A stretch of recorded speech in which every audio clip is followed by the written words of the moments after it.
What's happening, people? Liverpool Prophet again, back here.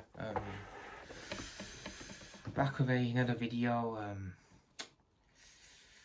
I'm trying my best, guys, to get past this tragedy by putting out content. I'm trying to get back to some shred, should I say, of normality. But it's tough. It's very tough. It's very tough. I'm trying my best here, but can't lie, man. It's really hard, man. I mean, I'm still feeling it 4 or 5 days later of this Jota news.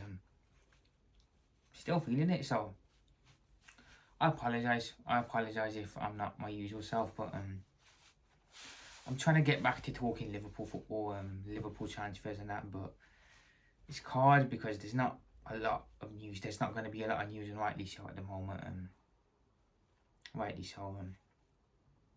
Firstly, I wanted to touch on the video that Liverpool Football Club posted onto YouTube yesterday, remembering Diogo Jota and everything he stood for. Just a real nice, loving, touching tribute.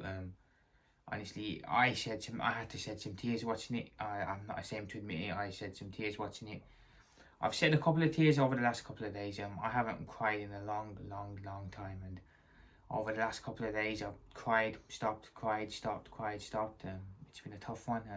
And yesterday again, watching that video, watching just the memories of Jota, his goals, everything, you know, what the club put out, just again, it had me setting up, it had me going again. It was tough watching it, very tough. Yeah, I mean, rest in peace, Diogo, man. It was tough watching that. But big up the club for doing it. It was the right thing to do, putting out a video, remembering our number 20 and remembering the type of player that he was. And let's not forget all he did for us. I mean, look, Diogo loved the goal against Arsenal. He loved scoring against Arsenal. Most times we played Arsenal, Diogo would pop up with a goal.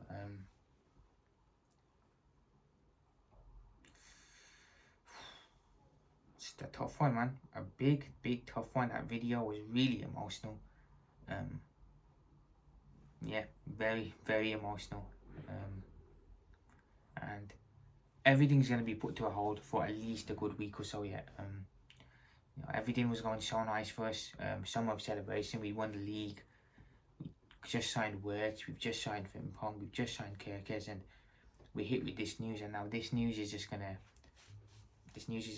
overtake the whole summer. All that joy and vibe, happiness that we had, it's gonna go. This is gonna overshadow the entire summer. This tragedies. I saw the players rocked up to the AXA ground today, back for training. Just them driving. They didn't even come out the car. I didn't see them out the car, nothing. But just, you know, the way the vibe was, it was a really sad, heartbreaking vibe. They didn't come out of the cars or nothing. I didn't see them walking around.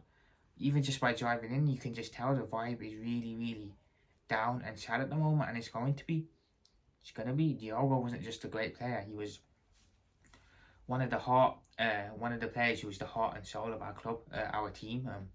You know, the way he was, his charisma, just, you know, it's gonna be a big downer on the players, man. For us to be, you know, resuming training today, I think it's gonna be really tough. You know, the players were just at the funeral the other day, and now they're back in for training. It's gonna be tough on them. It's gonna be very tough on them. And I don't blame the team one bit if we're not right next season. Playing wise, if we're not at it, if we're not, you know, if the performances aren't there, if we're down, I don't blame the team one bit, because this is not something that you just get over. You know, when Jurgen Klopp left Liverpool, it was sad, heartbreaking, but we got on with it because he's still with us. This isn't something you can just get over like that, unfortunately. It's not. We're talking about the loss of a human life. You know, the loss of one of our own, so we'll have to see how the players move from here, how the club move from here. Transfer news, it's going to be quiet, very quiet. We need the time to mourn as a football club, as a fan base. You know, we just need the time to mourn, and the club are doing the right thing by putting transfers on hold for this week. Whatever happens, I trust the club to make the right decision going forward. Whatever they do with the attacking options, you know, whether that means Lucho is here, or whether Chiesa, whatever they do, I'm going to trust the club to make the right decision. Prior to this, they've been moving in the right direction. They've been doing everything right, so I'm going to continue to back them. And I see a lot of people getting onto Luis Diaz now.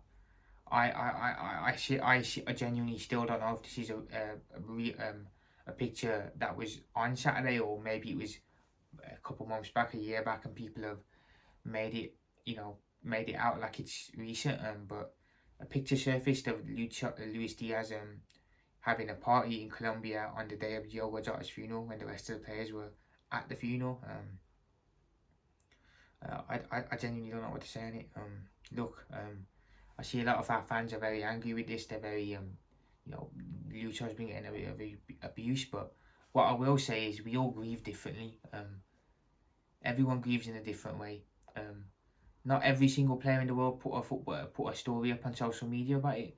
Everyone grieves differently. We all have different ways of grieving, and I wouldn't judge Lucho too harshly on it, because he's probably grieving in his own way.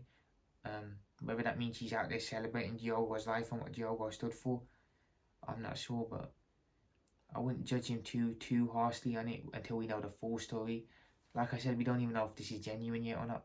We don't know if it's genuine.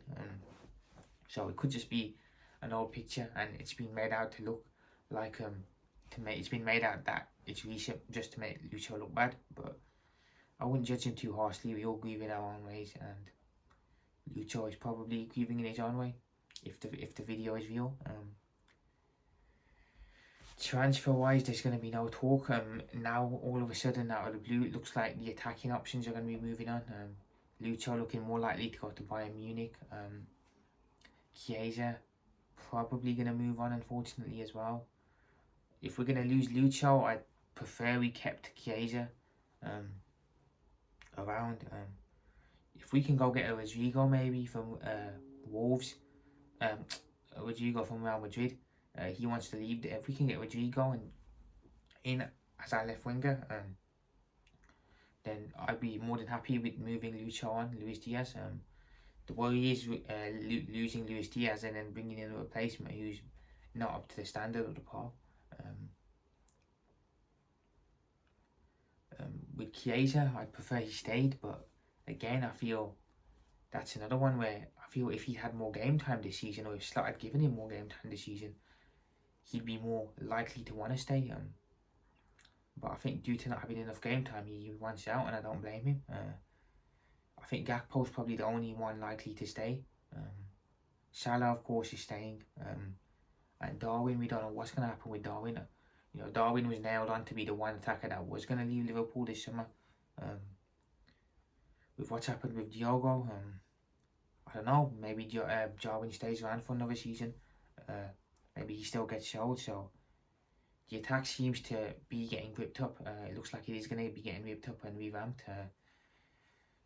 I'm not sure if I'm a fan of that. I think it's a bit too much change there, ripping the whole attack up.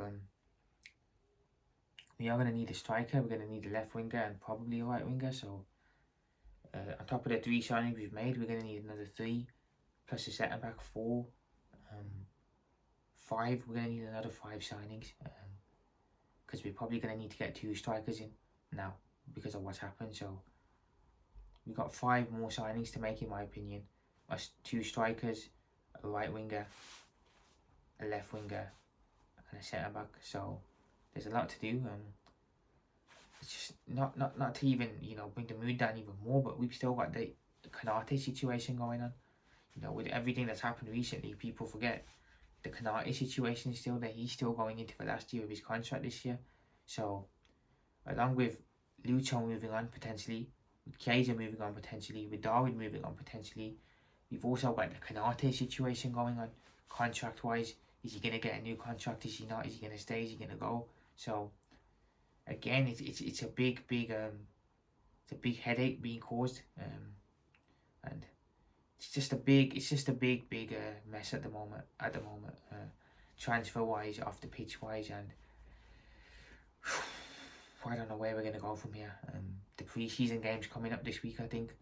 Honestly, we're all dejected going into that game. We're all feeling sad, devastated. It's gonna be a tough watch, that first game at Anfield, and the first game at Anfield against Bournemouth in the Prem. That's also going to be a tough watch.